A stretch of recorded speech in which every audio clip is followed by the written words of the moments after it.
ओम शांति। ओम शांति। ओम शांति का मंत्र एक इतना पावरफुल यंत्र है जो सर्व सिद्धि भी प्राप्त कराता है, विघ्नों को भी विनाश कराता है, सफलता संपन्न बनाकर, सर्वगुण संपन्न बनाकर सर्व सिद्धि स्वरूप बना देता है। तो आज मंत्र का जाप अजपा जाप जपना है। मम्मा के भी मधुर महावाक्य साथ में है आज की मुरली में, और ड्रामा के राज को भी समझना है। 7 अक्टूबर की मुरली सुनते हैं। मीठे बच्चे, आत्म अभिमानी होकर के बैठो। अंदर घोटते रहो, मैं आत्मा हूं, मैं आत्मा हूं।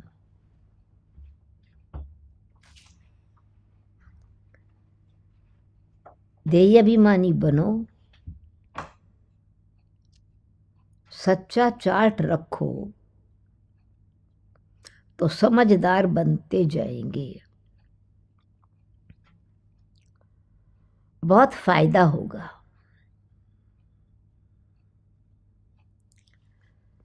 प्रश्न है, बेहद के नाटक को समझने वाले बच्चे किस एक नियम को अच्छी रीति से समझते हैं? कौन से लॉ को अच्छी रीति से समझते हैं? उत्तर है, ये अविनाशी नाटक है। इसमें हर एक पाठधारी को पाठ अपने समय पर ही बजाने के लिए आना है। हर पाठधारी को पाठ बजाने अपने निश्चित समय पर ही आना है। कोई कहे हम सदा शांति में ही बैठ जावें, तो ये लॉ नहीं है। उसे तो पाठधारी ही नहीं कहेंगे ना। फिर पाठधारी मीन्स पाठ प्ले करने आना है, पहले या पीछे। ये बेहद की बातें बेहद का बाप ही तुम्हें सुनाते हैं।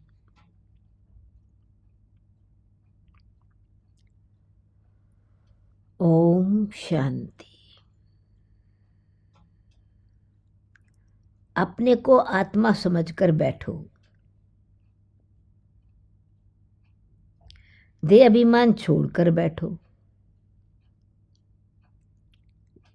बेहद का बाप बच्चों को समझा रहे हैं। समझाया उनको जाता है जो बेसमझ होते हैं। आत्मा समझती है कि बाप सच कहते हैं। हम आत्मा बेसमझ बन गई हैं। मैं आत्मा अविनाशी हूं, शरीर विनाशी है। मैं आत्मा अभिमान छोड़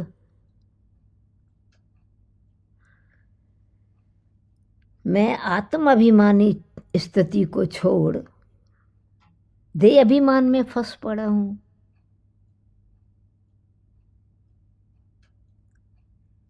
तो बेसमझ ठहरे ना। मैं भूल गया कि मैं आत्मा हूं और समझने लगा शरीर, तो बेसमझ हुए ना। बाप कहते हैं सब बच्चे बेसमझ हो पड़े हैं देह अभिमान में आकर। फिर तुम बाप द्वारा देह अभिमानी बनते हो तो बिल्कुल समझदार बन जाते हो। कोई तो बन गए हैं, कोई पुरुषार्थ करते रहते हैं समझदार बनने का। आधा कल्प लगा है बेसमझ बनने में, और समझदार बनना है इस एक ही अंतिम जन्म में। समझदार बन जाते हो इस एक जन्म में। आधा कल्प से बेसमझ होते होते 100% 100% बेसमझ बन जाते हैं। ये देह अभिमान में आकर के ड्रामा प्लान अनुसार तुम गिरते आए हो। अभी तुमको समझ मिली है, फिर भी पुरुषार्थ करना है, क्योंकि बच्चों में दैवी गुण भी चाहिए। बच्चे जानते हैं हम सर्वगुण संपन्न 16 कला संपूर्ण थे, फिर इस समय निर्गुण बन पड़े हैं, कोई भी गुण नहीं रहा है। तो तुम बच्चों में भी नंबरवार पुरुषार्थ अनुसार इस खेल को समझते हैं। समझते समझते कितने वर्ष हो गए हैं, फिर भी जो नए हैं वो अच्छे समझदार बनते जाते हैं, औरों को भी बनाने का पुरुषार्थ करते हैं। कोई ने तो बिल्कुल समझा ही नहीं, बेसमझ के बेसमझ ही हैं। कोई ने तो बिल्कुल ही कुछ नहीं समझा, तो बाबा कहते बेसमझ के बेसमझ ही हैं। तो बाप तो आया समझदार बनाने। बच्चे समझते हैं माया के कारण हम बेसमझ बने हैं। हम पूज्य थे तो समझदार थे, हम ही पुजारी बन बेसमझ बने हैं।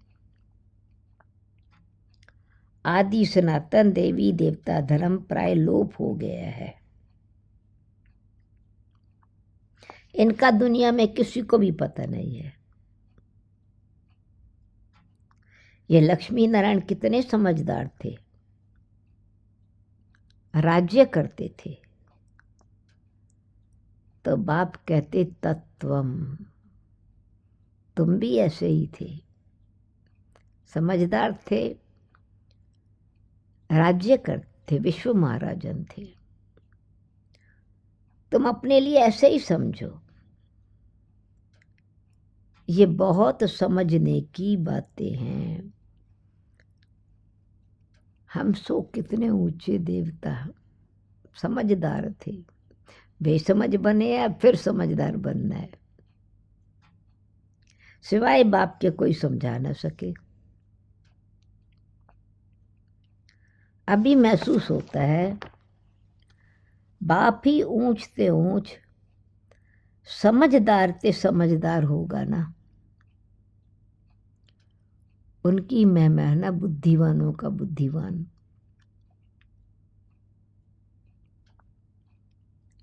एक तो ज्ञान का सागर भी है,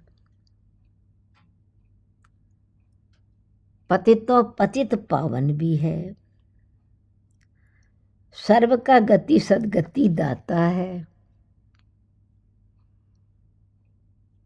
पतित पावन ज्ञान सागर गति सदगति दाता या मुक्तेश्वर आदि, ये एक की महिमा है ना। तो इतना ऊंचे ते ऊंचा बाप आकर के बच्चे बच्चे कहे, कैसी अच्छी रीति से समझाते हैं। बच्चे अब पावन बनना है,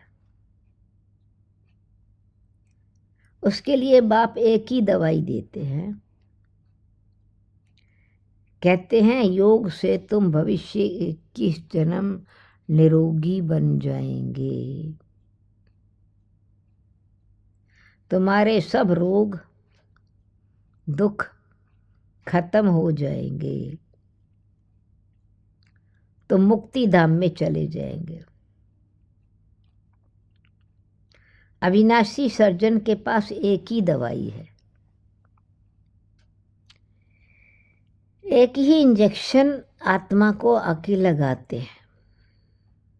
एक ही दवाई है, एक ही इंजेक्शन लगाते हैं। ऐसे नहीं कोई मनुष्य बैरिस्ट्री भी करेंगे तो इंजीनियर भी करेंगे, नहीं, एक ही लक्ष्य देते हैं। जिस समय जो पढ़ाई पढ़ रहे हैं उसका वो लक्ष्य होता है। मनुष्य से देवता बनने की पढ़ाई पढ़ रहे हैं, याद से विक्रम को विनाश करने के लिए योग लगा रहे हैं, तो लक्ष्य मिला हुआ है। हर एक, जैसे डॉक्टर मेडिसिन पढ़ रहा है तो मेडिसिन पढ़ेगा, उस पर ही फोकस करेगा। हर एक आदमी अपने धंधे में ही लग जाते हैं। बाप को कहते हैं आकर पतित से पावन बनाओ, पुकारते हैं ये पतित पावनाओ। क्यों? कि पतित पने में दुख है।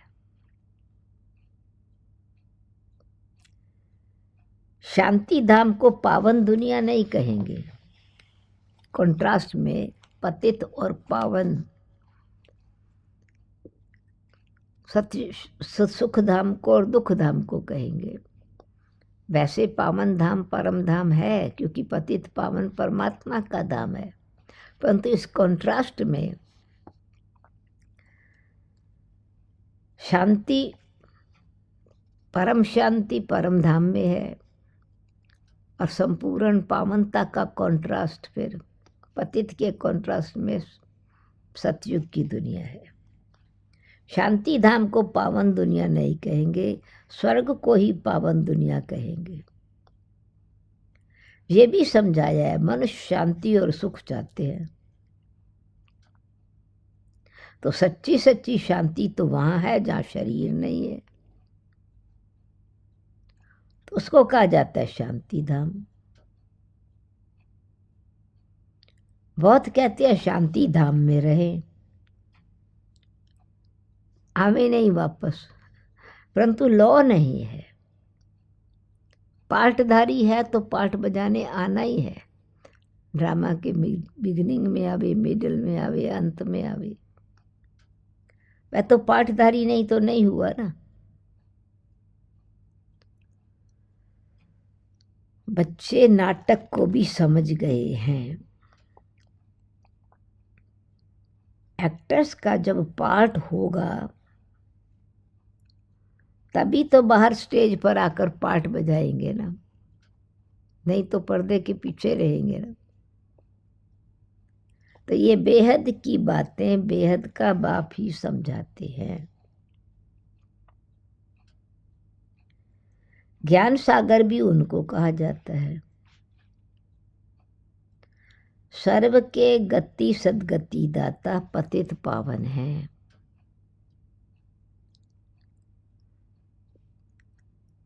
सर्व को पावन बनाने वाले तत्व नहीं हो सकते। पानी आदि सब तत्व हैं, वो कैसे सदगति करेंगे? आत्मा ही पाठ बजाती है। आत्मा को पावन बनाने वाला परमात्मा है, तत्व पावन नहीं बनाते।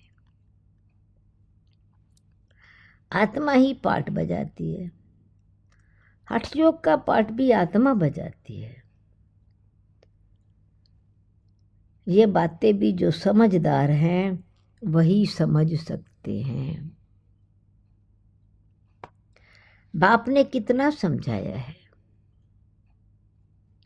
कोई ऐसी युक्ति रचो जो मनुष्य समझे कि कैसे पूज्य सो फिर पुजारी बनते हैं। पूज्य है नई दुनिया में, पुजारी हैं पुरानी दुनिया में,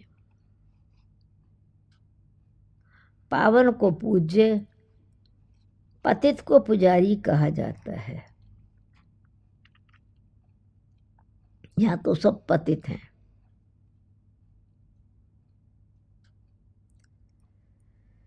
क्योंकि विकार से पैदा होते हैं।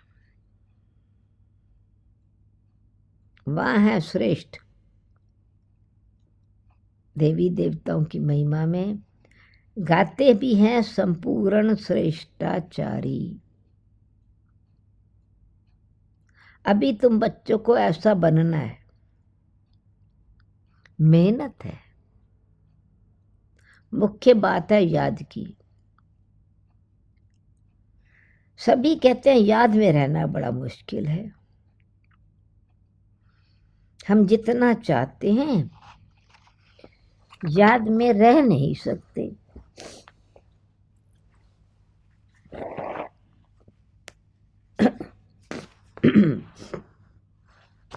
चाहते हैं याद में रहें, याद भूल जाती है। सच्चाई से अगर चार्ट लिखें तो बहुत फायदा हो सकता है।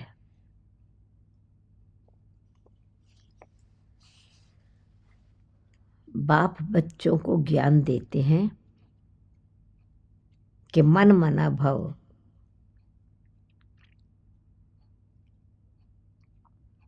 तुम अर्थ सहित कहते हो। तुम्हें बाप हर बात यथार्थ रीति अर्थ सहित समझाते हैं। बाप से बच्चे कई प्रकार के प्रश्न पूछते हैं।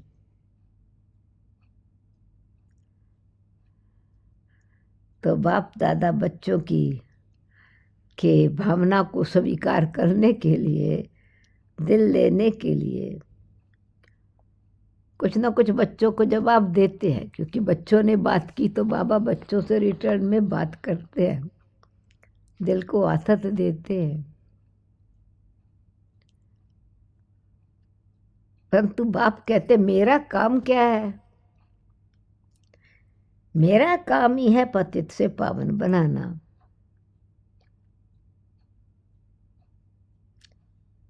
कोई अपने बारे में, अपनी परिस्थिति के बारे में बाबा से बात करते थे, समाचार देते थे, तो बाबा प्यार से सुन के शॉर्ट में जवाब दे देते थे या फिर मुरली में स्पष्टीकरण दे देते थे।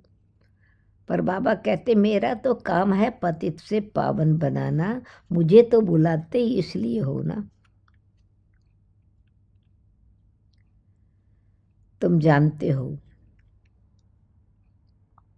हम आत्मा शरीर सहित पावन थी, वही आत्मा अभी शरीर सहित पतित बनी है। आत्मा पतित बनी है, शरीर में रहते ही पावन थी, अभी शरीर में रहते पतित बन गई। 84 जन्मों का हिसाब है ना। सतयुग से लेके सतो प्रधान से चलते चलते तमो प्रधान बन गई। तो तुम जानते हो अभी ये सारी दुनिया कांटों का जंगल बन गई है। यही दुनिया फूलों का बगीचा था, अब कांटों का जंगल बन गया। ये लक्ष्मी नारायण तो फूल है ना, उन्हों के आगे कांटे जाकर कहते हैं।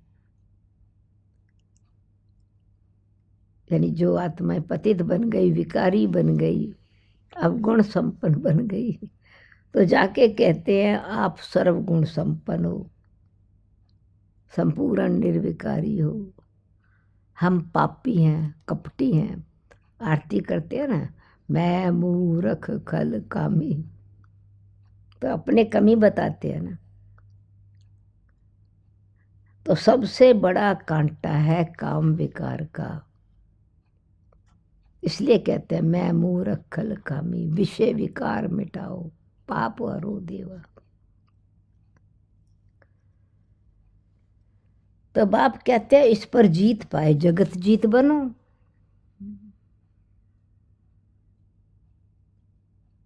मनुष्य कहते हैं भगवान को कोई न कोई रूप में आना है, भागीरथ पर विराजमान होके आना है। भगवान को आना ही है पुरानी दुनिया को नया बनाने, नई दुनिया को सतो प्रधान, पुरानी दुनिया को तमो प्रधान कहा जाता है। जबकि अभी पुरानी दुनिया है तो जरूर बाप को आना ही पड़े ना। बाप को ही रचयिता कहा जाता है। बाप तुम बच्चों को कितना सहज समझाते हैं, कितनी खुशी होनी चाहिए। बाकी किसका कर्म भोग का हिसाब किताब है, कुछ भी है वह तो भोगना है। इसमें बाबा आशीर्वाद नहीं करते। कर्मों का हिसाब किताब हमको योग बल से और श्रेष्ठ कर्म से ही चुकतो करना है। पढ़ाई पढ़ करके बाबा ने कहा वही कृपा है, पढ़ना ही अच्छी तरह से यही कृपा है। हमको बुलाते ही हो बाबा आकर वर्षा दो, तो बाबा कहते हैं बाबा से क्या वर्षा पाना चाहते हो? मुक्ति और जीवन मुक्ति। मुक्ति जीवन मुक्ति का दाता एक ही ज्ञान का सागर बाप है, इसलिए उनको ज्ञान दाता कहा जाता है। भगवान ने ज्ञान दिया था, परंतु कब दिया, किसने दिया, यह किसी को पता नहीं है। सारा मुंझारा इसमें है, कंफ्यूजन इसी में ही है। कब ज्ञान दिया और किसको दिया और कैसे दिया, कौन देने वाला था, किसने ज्ञान दिया, कब दिया, कैसे दिया। अभी ये ब्रह्मा बैठे हैं, इनको मालूम पड़ा है कि हम सो नारायण था। विष्णु चतुर्भुज का साक्षात्कार हुआ तो कहा अहम चतुर्भुज तत्वम, तुम नर नारायण, नारायण सो भी नर हो, साधारण, फिर साधारणी आदि देव आदि नाथ हो। अब मालूम पड़ा है हम सो नारायण थे, फिर 84 जन्म भोगे हैं। तो ये है नंबर 1 में, यानी बाबा ने ये रियलाइज कराया कितने ऊंचे थे हम सो, फिर सो हम बन है। बाबा बतलाते हैं जब बाबा को साक्षात्कार हुआ, बाबा बतलाते मेरी तो आंखें खुल गई। तुम भी कहेंगे हमारी तो आंखें ही खुल गई। बाबा ने जो ज्ञान दिया तो हमारा ज्ञान का नेत्र, बुद्धि का नेत्र खुल गया ना। तीसरा नेत्र तो खुलता है ना। तुम कहेंगे हमको बाप का, सृष्टि चक्र का पूरा ज्ञान मिल गया। मैं जो हूं, जैसा हूं, मेरी आंखें खुल गई हैं। कितना वंडर है। हम आत्मा फर्स्ट है, फर्स्ट चीज है मैं आत्मा हूं। यह है नंबर 1 बात समझने की, रियलाइज करने की। फिर हम अपने को देह समझ बैठे, हूं मैं आत्मा, समझ बैठा शरीर। आत्मा कहती है हम एक शरीर छोड़ दूसरा लेता हूं, फिर भी हम अपने को आत्मा भूल के देह अभिमानी बन जाते हैं। इसलिए अब हमको पहले पहले, अब तुम बच्चों को ये समझ देता हूं कि अपन को आत्मा समझ बैठो, मैं आत्मा हूं। अंदर में घोटते रहो, मैं आत्मा हूं, मैं आत्मा हूं। आत्मा ना समझने से बाप को भूल जाते हो, फील करते हो बराबर। हम घड़ी घड़ी देह अभिमान में आ जाते हैं। मेहनत करनी है। यहां बैठो तो आत्माभिमानी होकर बैठो।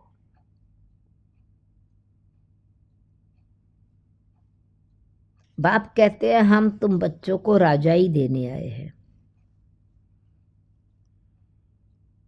आधा कल्प तुमने हमको याद किया। कोई भी बात सामने आती है तो कहते हैं हाय राम,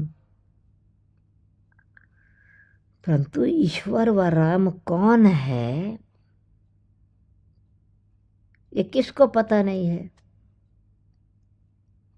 सबकी इच्छा पूर्ण करने वाला ईश्वर व राम, राम राज्य स्थापन करने वाला राम कौन है, किसको ज्ञान नहीं है। तो बाबा कहते हैं तुमको सिद्ध करना है। ज्ञान सागर, पतित पावन, सर्व का सद्गति दाता, त्रिमूर्ति परम पिता परमात्मा शिव है।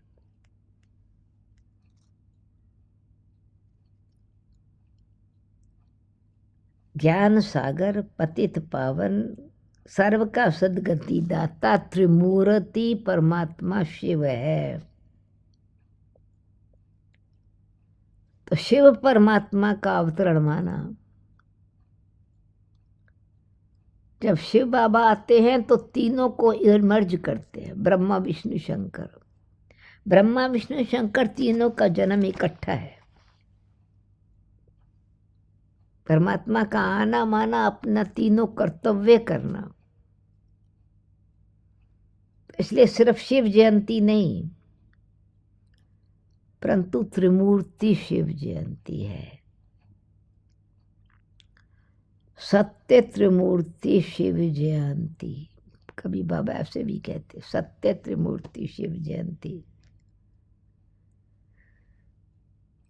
जरूर जब शिव जयंती होगी तो ब्रह्मा की भी जयंती होगी। शिव की जयंती मनाते हैं, परंतु ब्रह्मा ने क्या किया। ब्रह्मा का कर्तव्य, शिव बाबा ने कर्तव्य तो ब्रह्मा द्वारा ही किया ना। लौकिक पारलौकिक, लौकिक पिता की पहचान है, पारलौकिक पिता की महिमा है, और ये है फिर अलौकिक बाप। परमात्मा द्वारा, परमात्मा शिव ने ब्रह्मा द्वारा अलौकिक कर्तव्य किया। यह है प्रजापिता ब्रह्मा। तो बाप कहते हैं नई दुनिया के लिए ये नया ज्ञान अभी तुमको मिलता है, फिर प्रायलोप हो जाता है। जिसको बाप रचता और रचना का ज्ञान नहीं है तो अज्ञानी ठहरे ना। अज्ञान नींद में सोए पड़े हैं। ज्ञान से है दिन, भक्ति से है रात। अज्ञान अंधेरा है, ज्ञान प्रकाश है। तो ज्ञान से दिन है, भक्ति से रात है। शिवरात्रि का भी अर्थ नहीं जानते, इसीलिए उनकी हॉलीडे भी नहीं मनाते। और त्योहार मनाते हैं। होली देवी का देवी उड़ा दिया, लिस्ट में से निकाल दिया, हॉलीडेज की लिस्ट से। अभी तुम जानते हो बाप आते ही हैं सबकी जोत जगाने। तुम ये बत्तियां आदि जगाएंगे, लाइट्स फेस्टिवल होता है तो लाइट्स जगती है ना, तो समझेंगे इनका कोई बड़ा दिन है। अब तुम तो जगाते हो अर्थ सहित, वो लोग थोड़ी समझेंगे क्या मतलब है। तुम्हारे भाषण से पूरा नहीं समझ सकते, चाहे कितना भी लेक्चर करो। अभी सारे विश्व का पर रावण का राज है। यहां तो मनुष्य कितने दुखी हैं। रिद्धि सिद्धि वाले भी बहुत तंग करते हैं। अखबारों में भी पढ़ता है इनमें इविल सोल है, बहुत दुख देते हैं इविल सोल। बाबा कहते हैं इन बातों से तुम्हारा कोई कनेक्शन नहीं है।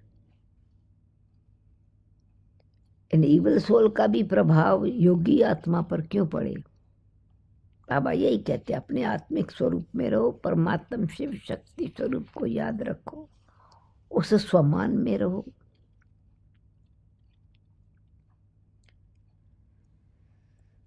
बाप तो सीधी बात बताते हैं,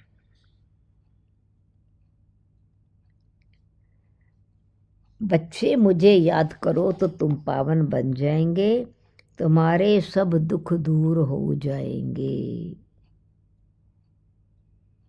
अच्छा, मीठे मीठे सिक्खी लद्दे बच्चों प्रति माता पिता बाप दादा का याद प्यार और गुड मॉर्निंग।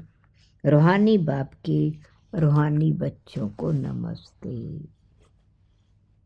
हम रूहानी बच्चों की रूहानी बाप दादा को याद प्यार गुड मॉर्निंग और नमस्ते। धारणा के लिए मुख्य सार, यथार्थ रीति बाप को याद करने व आत्माभिमानी बनने की मेहनत करनी है।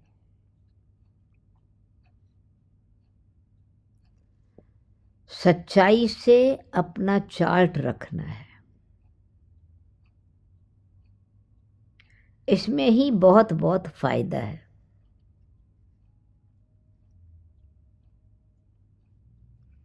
यथार्थ रीति बाप को याद करने से ही बहुत बहुत फायदा है, सच्चाई से चार्ट रखने में फायदा है। सेकंड पॉइंट, सबसे बड़ा दुख देने वाला कांटा काम विकार है। इस पर योग बल से विजय प्राप्त कर पतित से पावन बनना है।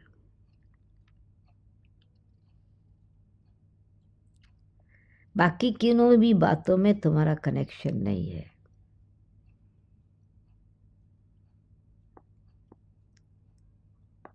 वरदान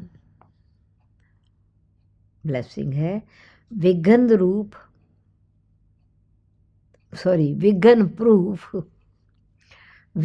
प्रूफ चमकीली फरिश्ता ड्रेस धारण करने वाले सदा विघ्न विनाशक भव।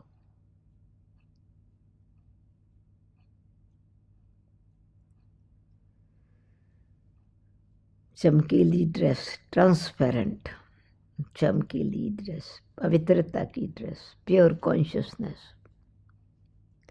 स्व के प्रति व सर्व के प्रति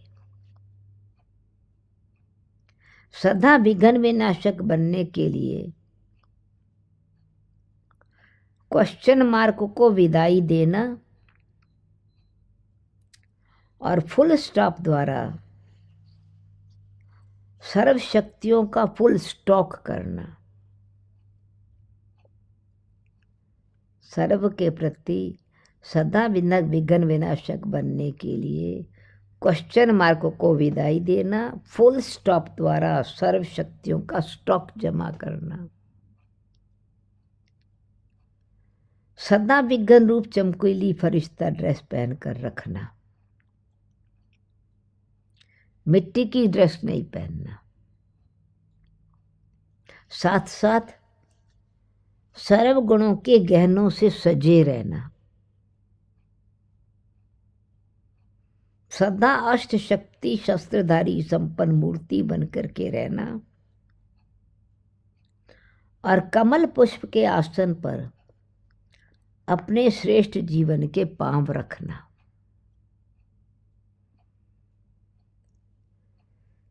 स्लोगन,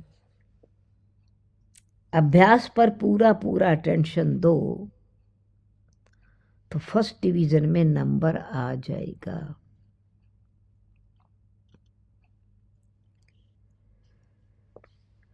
आज मातेश्वरी जी के भी 2 पॉइंट हैं, मधुर महावाक्य, अनमोल महावाक्य। पहली पॉइंट है, ये ईश्वरीय नॉलेज सर्व मनुष्यात्माओं के लिए है।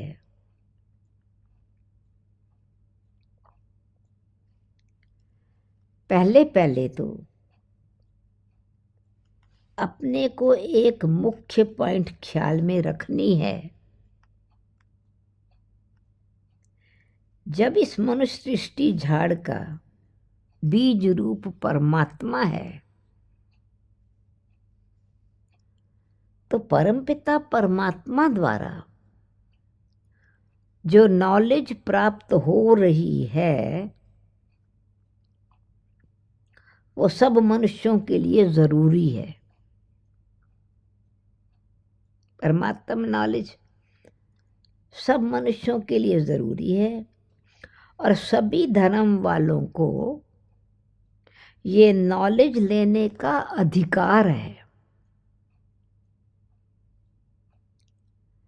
भल हर एक धर्म की नॉलेज अपनी अपनी है, हर एक का शास्त्र अपना अपना है, हर एक की मत अपनी अपनी है, हर एक का संस्कार अपना अपना है, परंतु ईश्वरीय नॉलेज, परमात्मा द्वारा मिली हुई नॉलेज, ये सब के लिए है। भल वो इस ज्ञान को ना भी उठा सके, संपूर्ण धारणा ना भी कर सके, हमारे घराने में ना भी आवे, देवता धर्म में ना भी आवे, परंतु परमपिता परमात्मा सबका पिता होने के कारण उनसे योग लगाने से फिर भी पवित्र अवश्य बनेंगे। इस पवित्रता के कारण, क्योंकि परमात्म योग से पवित्र बनते हैं, तो इस पवित्रता के कारण फिर अपने ही सेक्शन में, अपने ही धर्म में पद अवश्य पाएंगे, क्योंकि योग को तो सभी मानते हैं ना, परमात्मा को याद करने की भावना तो सबकी होती है ना। बहुत मनुष्य ऐसे कहते हैं हमें मुक्ति चाहिए,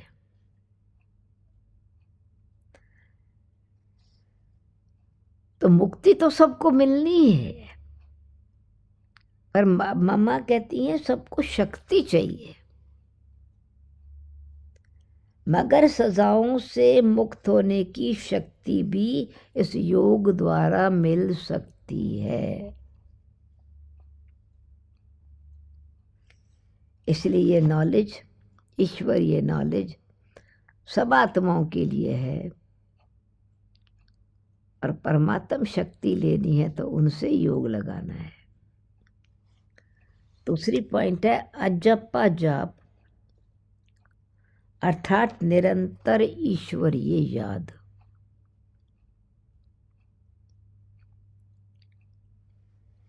ये जो कहावत है, श्वासोश्वास अजपा जाप जपते रहो, श्वासोश्वास अजपा जाप जपते रहो, उसका यथार्थ अर्थ क्या है?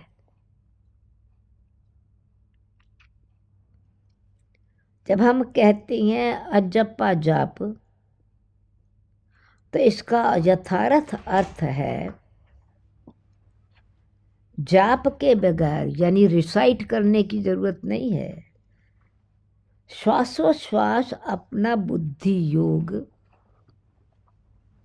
अपने परमपिता परमात्मा के साथ निरंतर लगाना है, और ये ईश्वरीय याद श्वासोश्वास कायम चलती है। परमात्मा याद हर श्वास में रहे, ये श्वासोश्वास परमात्मा के साथ निरंतर योग लगाना, ये ईश्वरीय याद श्वासोश्वास कायम चलती आती है। उस निरंतर ईश्वरीय याद को अजपा जाप कहते हैं। बाकी कोई मुख से जाप करना अर्थात राम राम कहना, अंदर में कोई मंत्र उच्चारण करना, ये तो निरंतर नहीं चल सकता है ना। बाकी श्वास तो निरंतर चलता है ना लाइफ में। तो इतना प्रेम संपन्न यादों निरंतर हर श्वास में याद रहे। वो लोग समझते हैं मुख से मंत्र उच्चारण नहीं करते, लेकिन दिल में उच्चारण करना है, मन में उच्चारण करना है, ये अजपा जाप है। ये भक्ति मार्ग का संकल्प अथवा कॉन्सेप्ट है।